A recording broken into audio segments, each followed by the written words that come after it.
Welcome to Sisters in Service podcast.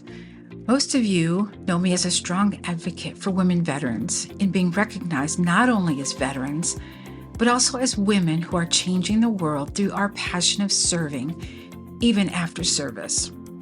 This podcast is my passion by telling all the stories of military brats, military spouses, active duty, and veterans, not to forget the veteran service organizations that help us along our transition journey.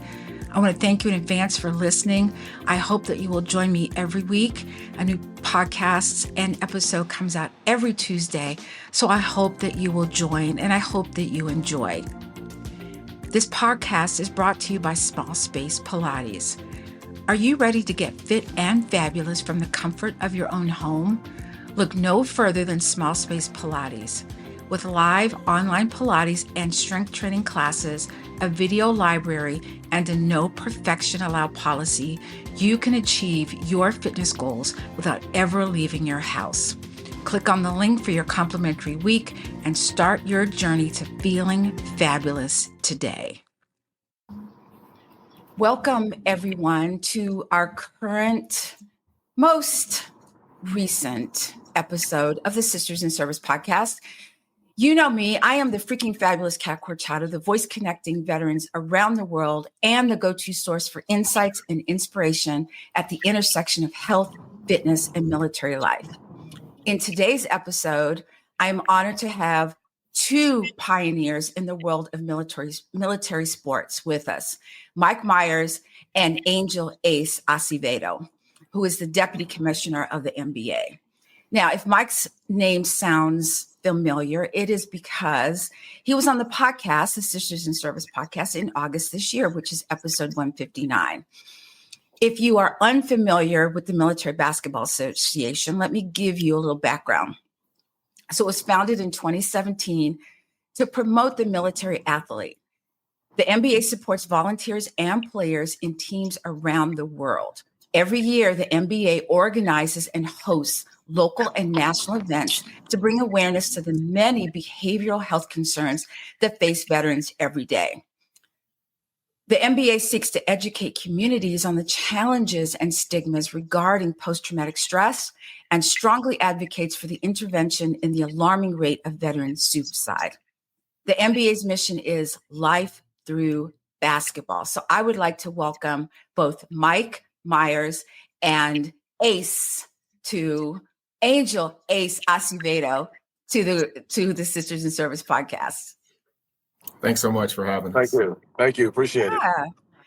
So I know a little bit about Mike, but Mike, can you give us kind of a synopsis of, kind of your background? You are a combat veteran, and can you give us a little bit of information about not where you serve, but did you pick the service you were in and your transition from the military and how the MBA became the MBA from this idea that you had? It's so first of all, thanks, Kat, for having me on. Really appreciate it. I've always loved your show and the things that you do for women who served or are currently serving right now. Thank you. I enlisted in 1999. Just a brief background. I went green to gold. I commissioned in 2005, and I found myself in the 1st of the 5th Cavalry Battalion, 1-5 Cav, and that's where I'd gotten some combat experience, and combat veteran. And so that deployment changed me. I came back different. My mother almost didn't recognize me when I returned home. And I had some scars. I had some emotional scars, mental scars from what we were doing. Because I was medically evacuated from theater, I couldn't play basketball the way I used to, very competitive up and down. And I was reaching this peak in my military basketball career that got cut short.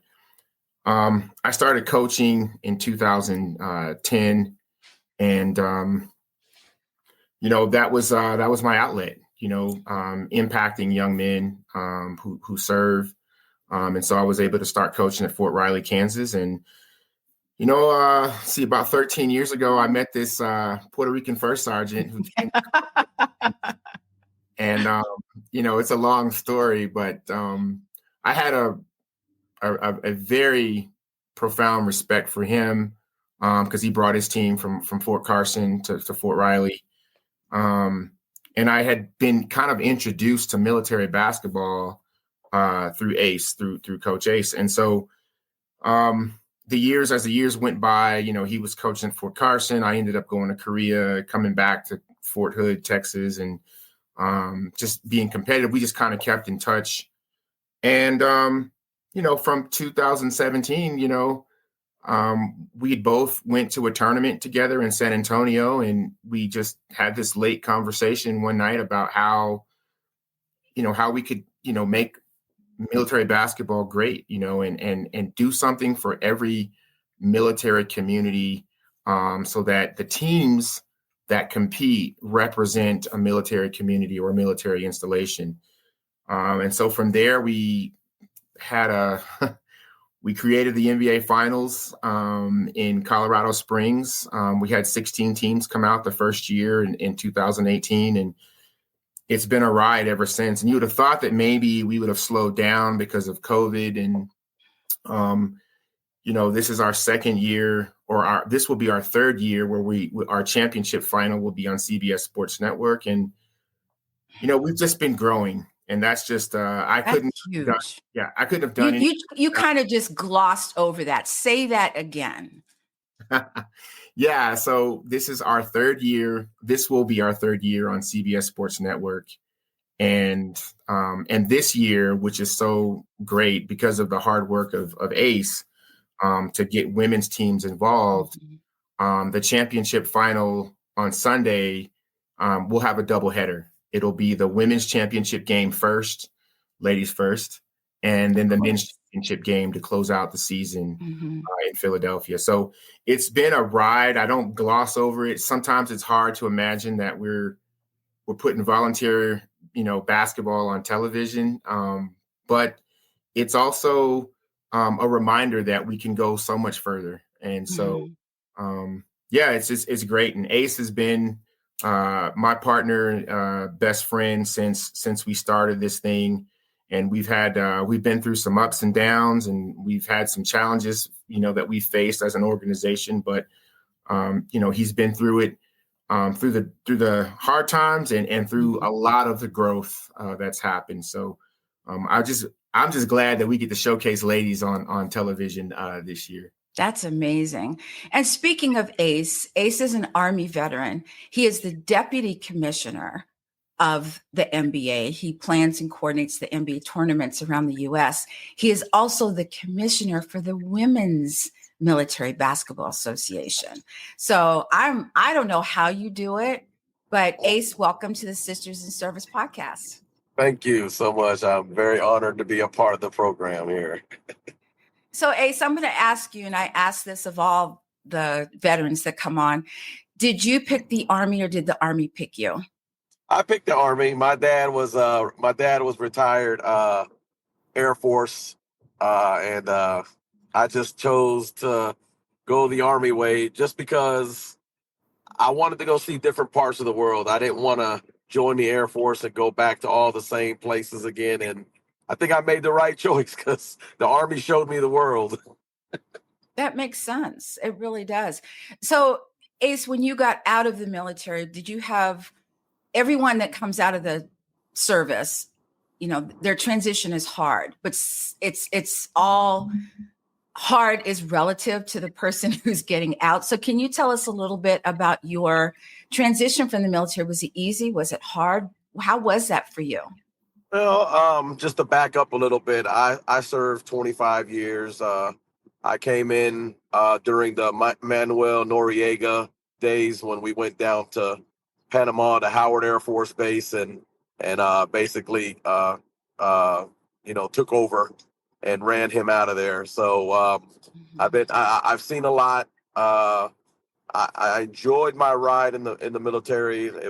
I was faced with a lot of challenges, but I knew another thing, that I wasn't going to become a commissioned guy. I was going to become a non-commissioned officer. I was always, the way I was brought up, I was always that guy to, just to hit, I'm going to do it. I got it. Just give me the instructions and let's make it happen. So I kind of grew up like that in that type of household. And to answer your question, was my transition hard? Um, yeah, I mean, because I saw a lot of stuff, a lot of ugly stuff in the military that will never, ever, ever, ever go away. I don't like talk about it. I very seldom do talk about it unless absolutely necessary. Um, I've had my challenges of sleeping at night, my nightmares. I've had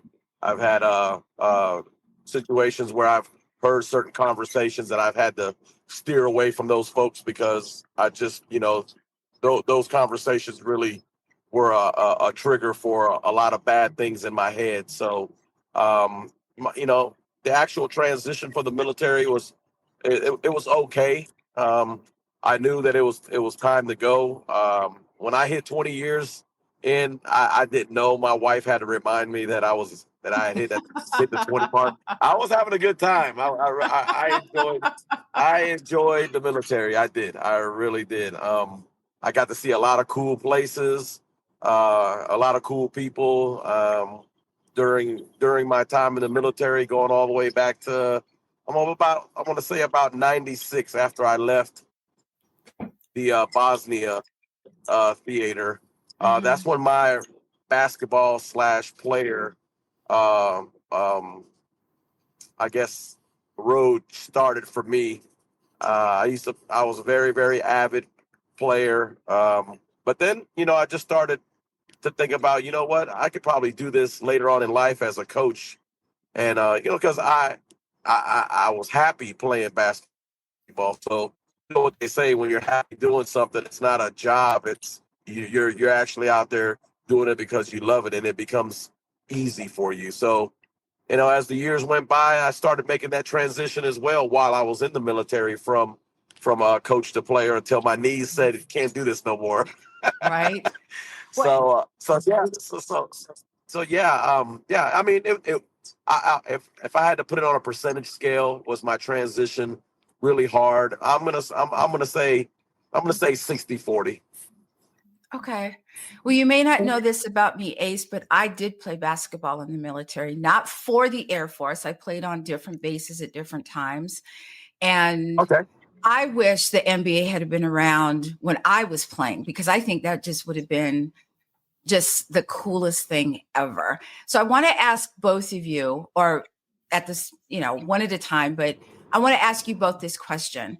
When was that moment when you guys have become friends, you're chatting about this, and it becomes this crap, let's just do it? When did that happen? Was it just a conversation, or, were you excited about it? Were you like, oh, I don't know? Tell us a little bit about that. I will tell you, at least from my perspective. You gonna go first, Mike, or? Well, you can go first, Ace. Go ahead.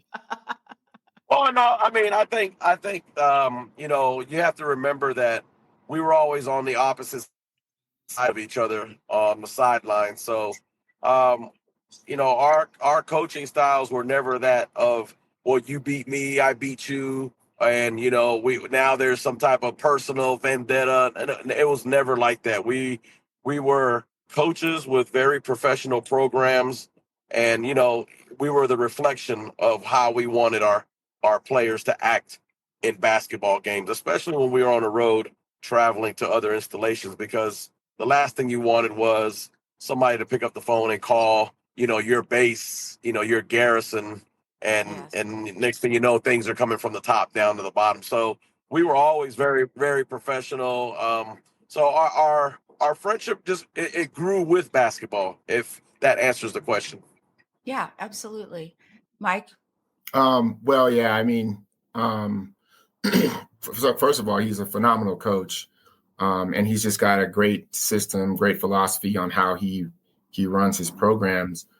But and people have asked us this all the time. How did the MBA start? And really, it started because we saw one system that was a system of that was, working at the time, but we just wanted to make it a little bit better. And so we didn't necessarily start out trying to bring it to where it is right now. This was just, hey, this is going to be an alternative to what was currently in place, and things that were happening down in San Antonio. And so when it became serious, was the phone call. And the phone call was, hey, let's try to do something different that is reflective of installation pure basketball. Yes. So, from there, maybe within a few weeks, it was like, hey, when can you come up and take a look at the facilities here in Colorado Springs? And that's when it was real. It was like, okay. And so this is the type of person that Ace is. And this is kind of like why I think our relationship works, is we all stay in our lane. I came up with the logo, with the idea of an MBA, and Ace said, nah, that's kind of cheesy. I don't know. I don't like it. But I stuck with it. Yeah. Because that's what I do. I felt like it was catchy. But what Ace did was he went and found the best tournament planner probably in the history of military basketball, a retired Air Force guy with Ted Albers. And then he put us on he set a date for me to come to Colorado Springs. And everything that he did was kind of like a sergeant major or a first sergeant. My entire schedule was mapped out. I stayed at his house, had water by the bed. I was like, it was in Casa de Acevedo. But he sounds like a project manager, man. That's what I did in the military. You make sure all the details are in place. He had it all wrapped out. And then what I do was he just let me do what I do, which is basically go out and sell this thing, get people motivated to come out here, because we didn't have any sponsors in 2018. It was just us. Right. But we had 16 committed teams. We had the best trophy in the business. And so that's kind of like when it became real, was when he picked me up from the airport and he was like, okay, we're going here, here, and here. I'm taking you to the Air Force Academy. And then we're going to meet the referee. We're going to meet Mr. Chapman. Then you're going to meet TL.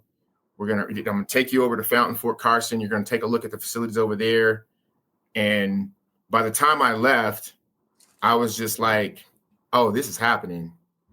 This is happening. This is really going to happen. And so we just surrounded ourselves. Like now it's more, because now that I'm thinking about it, and I think about it, it was just me and him kind of doing this in Colorado Springs. And then from there, we surrounded ourselves with people, our inner circle, that knew the game, and that we had probably had relationships with as veterans for close to 10 to 12 years. So it's been a ride, but that's when it became real. And it became real to everybody after that tournament.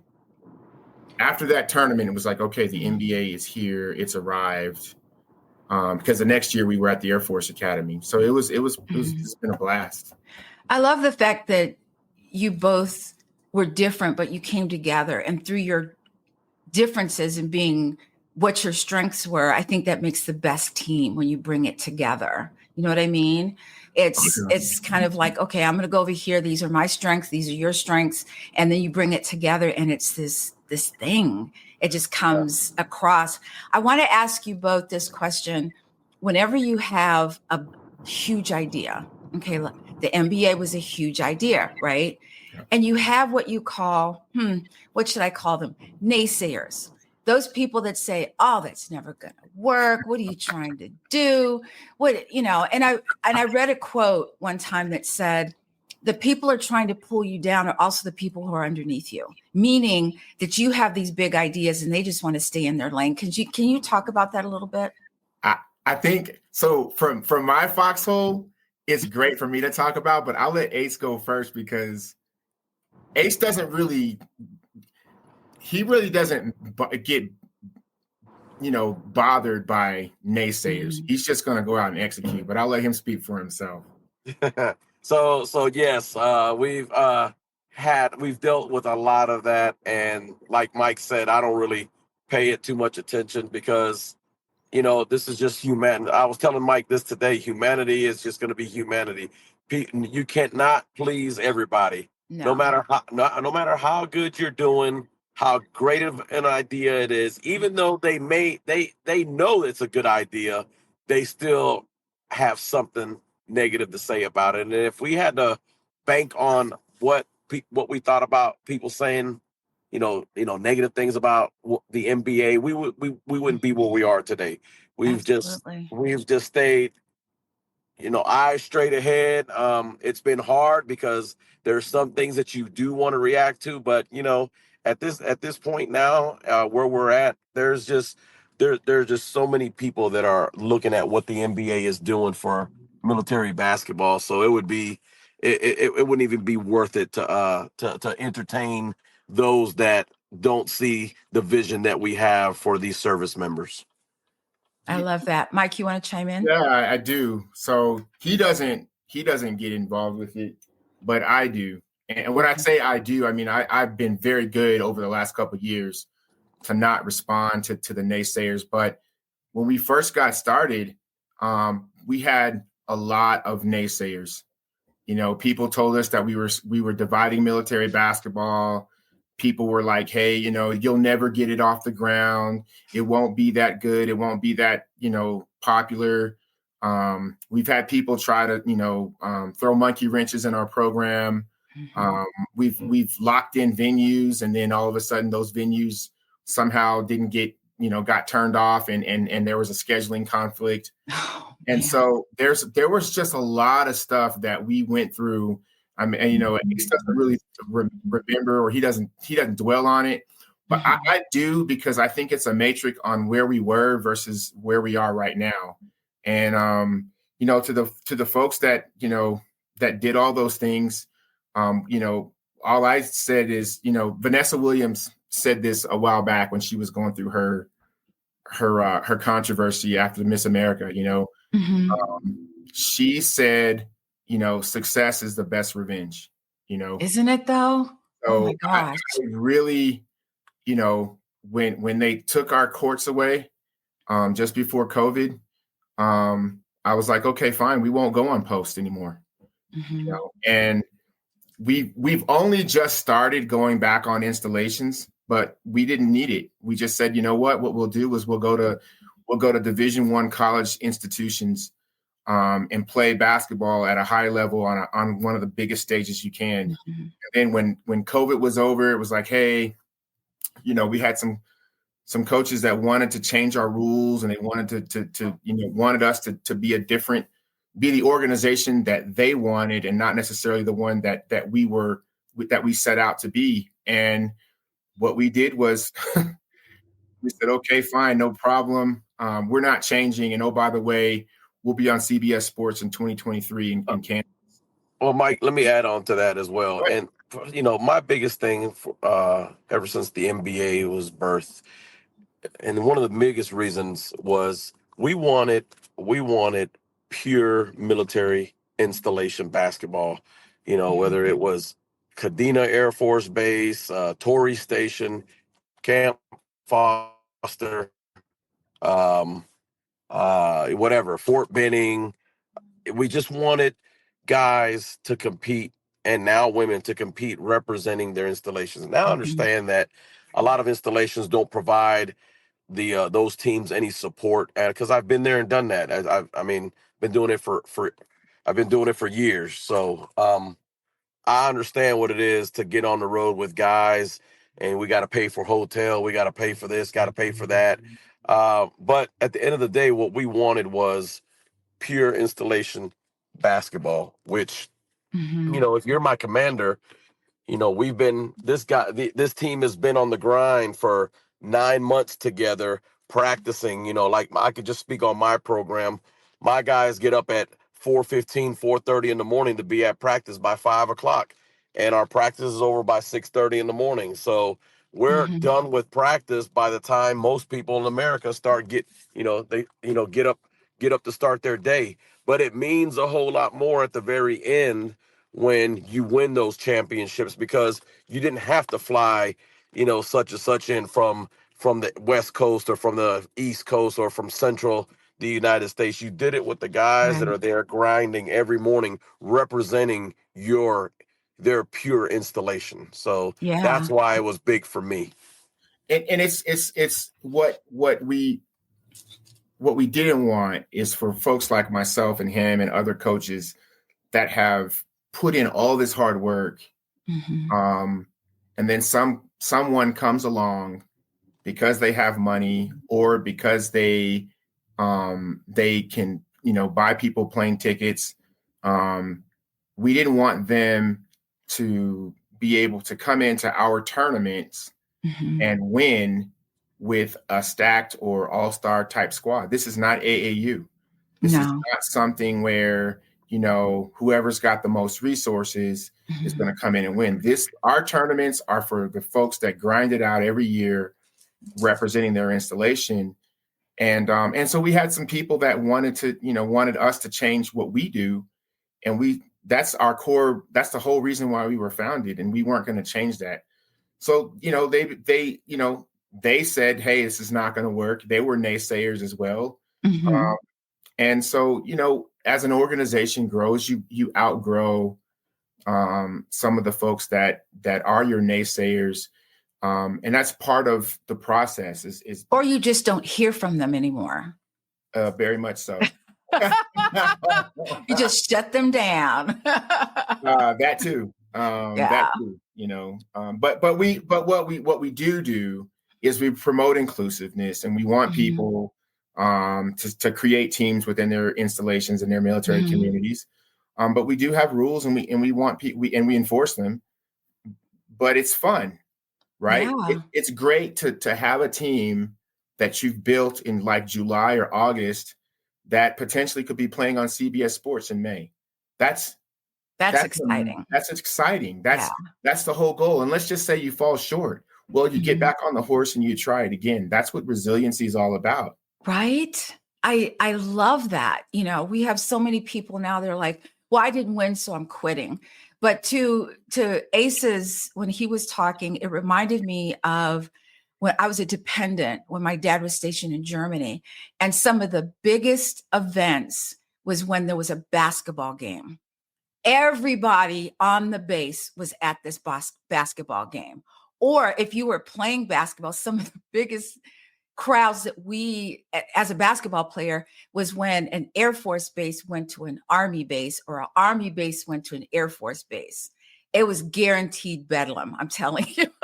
That's what's happening right now in Germany right now. That's, One of our yes, representatives is yes. having a Christmas tournament right now. Mhm. Mr. Theodis Green, he's still coaching in Germany, or he's still involved. Where's he at? Now, he was coaching forever. I Yeah, know him. yes. So is he at Baumholder now, Ace? I think Oh Ace. my gosh. I can't believe he's still coaching. Yeah, well, he's Still there. Still there. OT Green. He's still over there.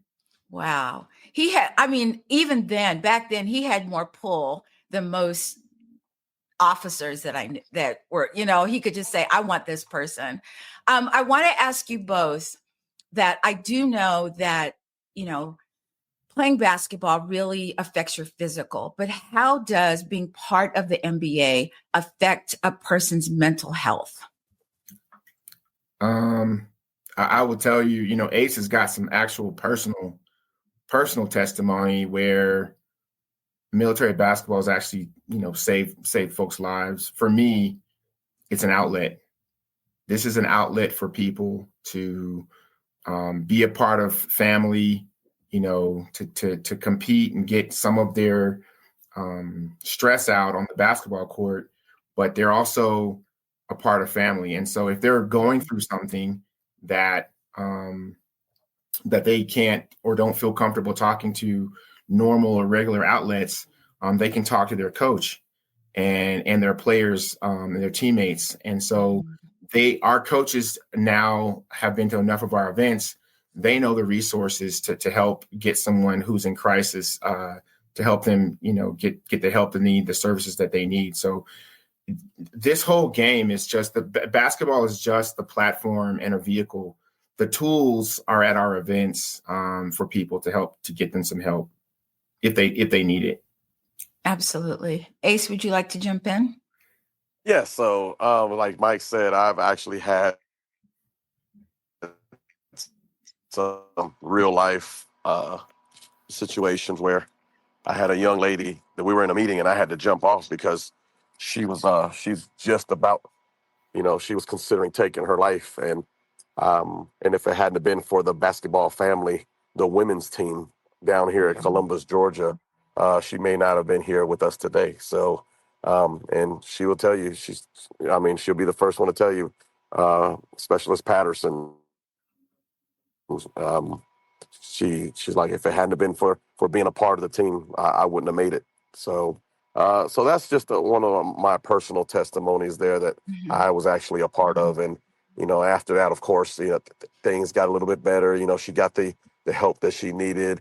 Her commander really stressed that she stay with the team, and because your team, your basketball team, just like any other sport, is your extended family. So when Yes. you have those people around you encouraging you, and then you're out on the court with them, you're getting that exercise that's bringing down that stress level anyways, and then you're around positive people, it's really really going to help and make a difference. So that's what saved her life. So That's yeah powerful. it is. So I want to ask this question to both of you. Did both of you or one of you actually coach men and women? And if so, what's the difference? Whoa. Oh man. So we've both done it. We've both done it. So I'm just fresh off of it, because I just, like you said, I am extremely busy, I've had the men's team here for going on 5 years. I had the women's team at the same time. Plus I was helping Mike, traveling with Mike all over the United States, plus the All-Star game, plus going to Puerto Rico. So it's a lot that we were doing. And my assistant coach, Jamal Glindsey, he actually won a silver medal with the women's team this year. So wow. yeah, so Congratulations. I said, you know what? Hey, you're a silver medalist. It's time for you to take over a team. So we were coaching together. So I was like, hey, go ahead and take over and be the head coach for the women's Fort Moore Yellow Jacket team. And guess what? That's where he's at. And I've relieved myself of one responsibility. There you go. Is it easier to coach women or men? Or is it the same? Well, no. No. So I will tell you this: on the court, the ladies do listen a whole lot better. They execute a whole lot better. It's just sometimes with the commitment level, everybody, you can't blame nobody. It's just the way it is. You have there's more single women parents than there is single women, men parents. Yes. So a lot of the times their schedules conflict. Some of them have kids that are of age that are involved in sports. So during basketball season, guess what? The kids are playing basketball too in the local YMCA. Absolutely. Is on the base in their school. So it's hard. It's hard getting getting the commitment is not as easy with the women as men. The men, they're just it's just natural that there's men. There's always going to be men that want to hoop and they want to be there. The women want to be there, but then they realize also, well, I got this, I got that. So my only challenge here. Yeah, my only challenge here was just instead of going 5 days or 4 days a week, I could only go 2 days a week with the ladies. But we made those 2 days count, and my women's team was actually in the championship game last year. Congratulations. Mike, you want to chime in? Yeah. I mean, the difference between coaching men and women. Or there might not be a difference. I'm just asking the So question. basketball is basketball. I mean, but as Ace was pointed out, the ladies listen a lot more than the men. They just do. They're more receptive to sometimes to change. They're more receptive. They just want to do what works. They're polite. You know, you don't really hear too much about, you know, women's fights and brawls and all that. Most ladies respect each other, even if they're on a different team. So I never had any issues with that. The ladies can be very physical. Yes. It's a very physical game, and they don't really they can be very, very physical. On the men's side of the house, you know, my issues with men are, you know, they're not, sometimes they're a little stubborn, a little resistance to change. And sometimes, you know, they want to challenge things that don't need to be challenged, or find issue with things that don't need to have issue. The results, you know, I've won at on both sides. You know, I've won with men, I've won with women, just like Ace.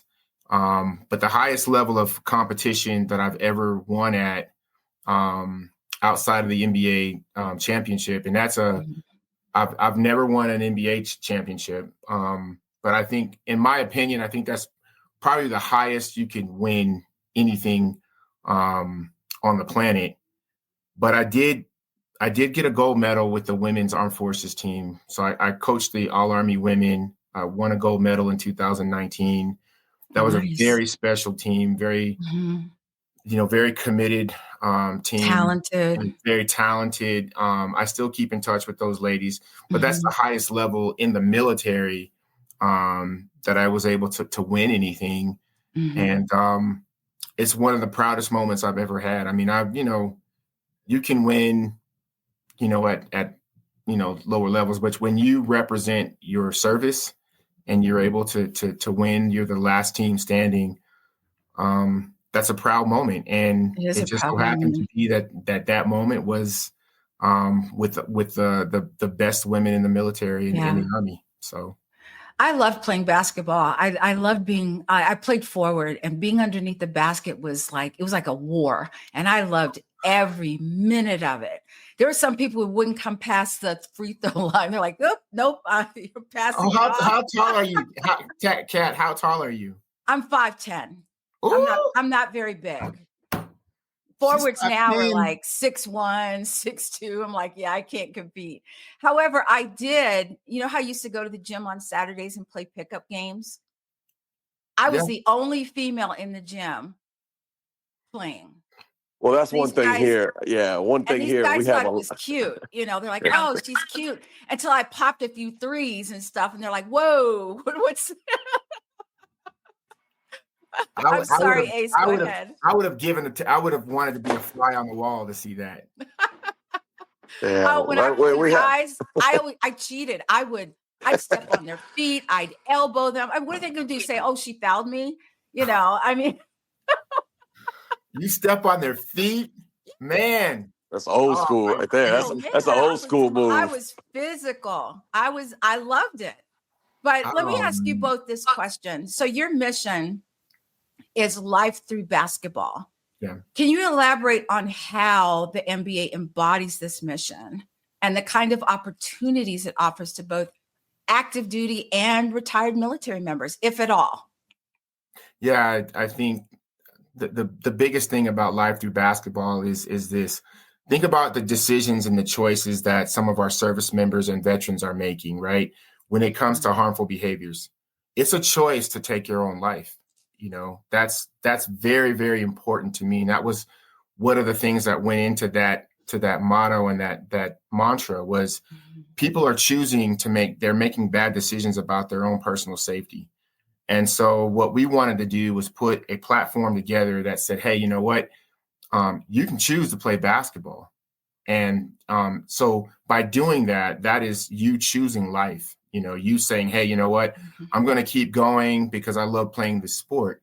What we've done is under Life Through Basketball is we've said, okay, if you're going to play in our events, we're going to have services there for everybody, not just the athletes, but for veterans that come in.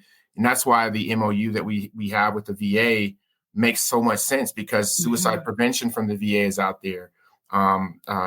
You can sign up for the PACT Act. There's all these different things that the VA has through that MOU, so that at our events, people are able to choose life through basketball, but not just go and watch a basketball game.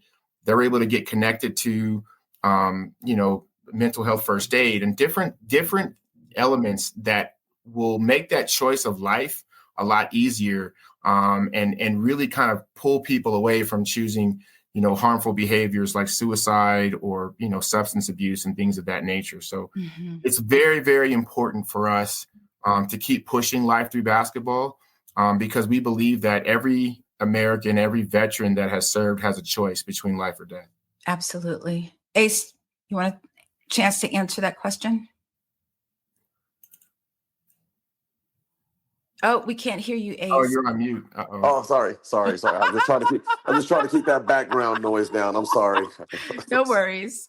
No, but it's very important that we provide this platform for our service members, because like I said, and like Mike said, I've heard it many, many, many, many, many times that I don't know what I'd be doing if it wasn't for military basketball. And then just the level of organization that we're providing this platform at is it's incredible. It's unheard of. Nobody, I mean, here we are, we're varsity level, meaning, base level basketball. I mean, we have, and this is not the, like step on them or anything, but what other sport do you know of in the military besides the Army, what is it, West Point football team? Do you know of being on TV? When have you ever heard of varsity level, base level basketball championship game being played on CBS Sports National TV? You haven't. So I've been watching sports for years and I've never seen it. Never. And so this is why it's really, really, it's really, really important that our message gets out there to all servicemen and women that, hey, guess what? If you do play sports, and not just basketball, because we are eventually going to expand, that's already in the plan, to other sports. So, come out here and do something positive with your life. Come out here and compete with your brothers and sisters, and represent your base, represent yourself. Show all the hard work that you put in to represent what you believe in. And, I think it's just great that we're able to provide that. And we're at the volunteer level, Right. just a group of volunteers that cares. And here we are providing this for coast to coast. I can't say coast to coast. I can say from the West Coast in the United States all the way to Europe. Yeah. Yep. So I have one more question, and then I know that both of you have some news, some updates. So I want to talk about how you foster a sense of community. When your organization is small, it's easier, I feel, to feel this sense of community. But as you grow, how are you going to keep that sense of community going? Just being inclusive, and I'll give you an example of how we're being inclusive. We now have a players association. So now we can hear from, our players that are actually out there performing and executing. They've got some amazing ideas. Many of them are social media influencers. And so when you start talking about a sense of community, the biggest thing in today's society is look at me, right? Look at what I'm doing, Yes. right? Well, we're encouraging that by having a players association, hearing from these athletes, and then providing them a platform to go out there and make a difference. Our post, the things that we do, like, when we have all-star games or we have something like that, we actually highlight these players, but then their family members are able to see it. And, in the last, 28 to 30 days, our social media footprint on Facebook is, 105,000, a month or something like that. And so that's kind of small, I think, when you start looking at, big picture and can you influence millions? But to go from a Fountain Fort Carson High School where we had maybe 5,000 people take a look at our Facebook page in 2018 to over 150 to 200,000 in the last 6 months that we've been doing is our message is getting out there, and people are watching and they're looking. So as it relates to the community, what we want people to take away from what we're doing is we're doing our best with the resources that we have to impact as many people as we can, because this is a life-saving measure. It is something that, is very critical to resiliency, retention, and even recruiting in the military. And so, obviously we're not getting what we'd like to get from recruiting agencies and recruiting services, but the only way you can play in the NBA is, well, not yet, but the only way you can play in the league is if you have a military ID card. And so, or you're affiliated with the military in some form or fashion. So those are the things that we think are enhancing the community. And there's a military community, and then there's the rest of society. And so what the MBA is doing is bridging that gap and telling that story. I love that. So what's next? Give us some information of what's going to happen next for the MBA. Well, Ace, you can start with what you've gotten in January. Uh-oh. Are you still on mute? So for I got it. So for 2025, we're going to start off the year with, conference play starts off 11 through the 11th and the 12th of January. So many teams in all three conferences of the NBA will be traveling or hosting at home their second round of games. So for instance, myself, I'll be traveling from Columbus, Georgia, all the way to Petersburg, Virginia, to play some Army team and an Air Force team up there, Seymour Johnson Air Force Base. You familiar with that? Johnson, oh yeah. Yeah, so we'll play them up there the 11th and the 12th, and then that we come back that Sunday night, and then that Friday I host the one of the NBA 2025 Martin Luther King tournaments, where we have 11 teams signed up, eight men and 3 women. So that's how we're going to kick off the year here. And then down the road, we'll have in March, we'll be headed down to Puerto Rico again for our second annual NBA Puerto Rico Military Classic. So, and then after that, I can't believe it, we're already talking April, the spring. We'll be right back in North Carolina at Charlotte University for the Eastern Conference Finals, which lead 30 days later to the NBA Finals in May. And look at that. We're already almost halfway through the year already. Yeah. That's amazing. I think, whenever I walk into a gym, it just brings back all of these memories of playing basketball and stuff. And even going to like a high school game where you're on the bleachers and it just brings back so many memories for me. Mike, would you like to chime in? So, Ace kind of summed up, because that's really what he does, is he helps facilitate a lot of these events and tournaments. I just go sell them and make sure that they're on television or some type of, high-end platform. So in Charlotte, that'll be a professionally produced game. The championship game, there'll be opportunities for people to have commercials and stuff like that. Towards the end of the end of April, it will be the Western Conference Finals championship game, and that's the 25th to 27th of April at Oklahoma City University in Oklahoma City. Great city, great town, great atmosphere. And then obviously we get to May for the NBA Finals in Philadelphia, Temple University. Great atmosphere, great city to do an event. And then, the NBA and its staff and everybody, after the first 5 months of the year, we'll take a little bit of a break. We'll have a summer league tournament, some type of summer event, and then we'll have our All-Star game. which will be a culmination of the best players in our league coming together to play and compete. And then and then our coaches summit, which we'll start the planning process for 2026. And so, obviously the biggest news of this is that the men's and women's championship final in May is going to be on CBS Sports Network. So, if you're a veteran organization out there and you want to be a part of that event, you can obviously get in touch with me or Ace. But you got to think about what this means. This means for 4 hours on a Sunday, the day before Memorial Day, we're going to focus on what the concerns are for veterans, especially in those commercial breaks.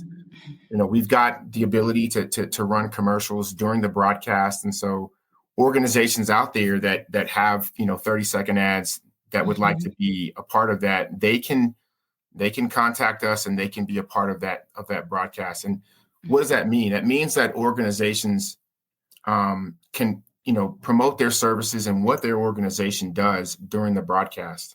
Yeah. I think that's incredible. I think it's important. And I guess that's my way of partnering with some of these organizations and using the MBA platform to do so. So I really appreciate it, Kat. Anything you want? Hey, listen, we'll bring you in, and you can go live from Philly, and yes, some of these folks live from the MBA. Yes, woo. That's right, sisters in service. I think that would be so awesome to have you there. Talking to female athletes, women athletes, and some of the coaches for some of these programs. We had an organization do that live on Sunday, and it was really great. I got a chance to talk to them. Would love for you to do the same thing if you'd like. So it's pretty awesome. Gee, can I think about it? Are you kidding me? Seriously?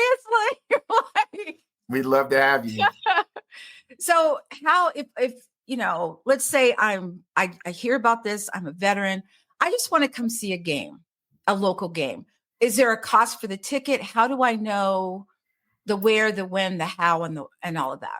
Yeah, the best way to find out more information about the Military Basketball Association is to visit mymbaglobal.com. Most of our events, I would say 99.9% of our events are free and open to the public. If they are on a base, then obviously you're going to need to have access to the base or get a visitor's pass or whatever. But if they're off base, they're open to the public, and you can just walk right in and participate. But the calendar and the schedule is on our website, and that's mymbaglobal.com. I love that. I want to thank both of you for being here today. Are there any last words or anything you'd like to talk about, Ace or Mike? No. I'm just this was great. Got a chance to just kind of hit up a little bit of everything. I always like to talk, be able to get the message out there and why we're doing what we do. So we definitely appreciate you for having us on your podcast. Absolutely. It's always a pleasure to talk to fellow athletes, fellow veterans. It's wonderful to me to see veterans just doing big things. I love this. I absolutely love this. So anything else, Mike? Would you like to say anything else? Just, the New Year's coming up. There's a lot. This is the silly season that some people say. If you're, having some feelings about your behavioral health that you feel are just so much that that you're getting to a decision point in your life, and that decision is a harmful one, reach out. There's a 988 number for veterans that are in crisis, because a lot of times the holidays, it's just a tough time for some people. I think I want to stress the importance of the VA in the role that with the MBA. The Department of Veterans Affairs has been just remarkable. Rita Chappelle has been an amazing person. The difference, there's a lot of things that people don't see within the VA that are happening and taking place. I also want to thank another fellow veteran, Joe Griffiths, who's in Philadelphia. for a lot of the work that he's done to try Yeah. to help promote military basketball, promote sports as a way, as an outlet. You know, he's got a great and amazing show there, the Welcome Home show. But I just, I can't say enough about the support that we've been getting. And Kat, I really, really, truly thank you. I think if we want to make news in women's military basketball, we should probably just announce it from your show. I love it. I love it. And my promise to you is that when we come back, if we get a chance to come back on here, is to get some of the, either historic or Hall of Fame athletes here on your show so that they can be interviewed by you. Our chairwoman from the MBA Hall of Fame is Chief Master Sergeant LaShannon Grant. So she's still currently serving. She's an E9. Oh, wow. Yeah. But she is, and she's a Hall of Fame inductee, but she chairs our Hall of Fame. And I think a conversation with her, with you would just be remarkable because she could. That would be amazing. Yeah. That would be I'm going to definitely amazing. try and get her on. So we could kind of get full circle. Absolutely. The players and everybody. So, so I guess it's safe to say that this is to be continued. To be continued. Yeah, we still got to fill her in on the Hall of Fame, right, Mike? Yeah, we do. Well, yeah. I hope that all our listeners have got a little bit more background. That's an event. Got a little bit more about, especially Mike, but also Ace, because Ace is new. But, if you're someone who's interested, I will make sure that Mike's MyMBAglobal.com is in the show notes, that if you can, if you want to reach out for whatever reason, you want to sponsor or whatever, this is an organization that is just, well, first of all, it's basketball, so it's close to my heart. And I just love what you guys are doing. And so to end, I just want to say, please stay safe, take care of each other. Until next time, and please, please remember that it's never too late to start your impossible.